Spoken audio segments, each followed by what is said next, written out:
మనుగడకోటి అలలుగొందు వరదల వేగాన పడిలే జ్వలలకు తీపి కలలకు లేని అలసట నీకేలా నల్ల నల్ల నెడలోన ఎల్ల కిల్ల పడ్డట్టున్న అల్లు మల్లు ఆకాశాల చుక్కలు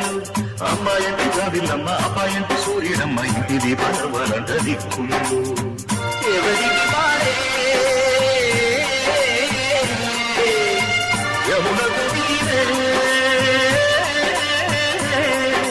రేవు నీరు నావదంట నావతోడు రేవుదంట పంచుకుంటే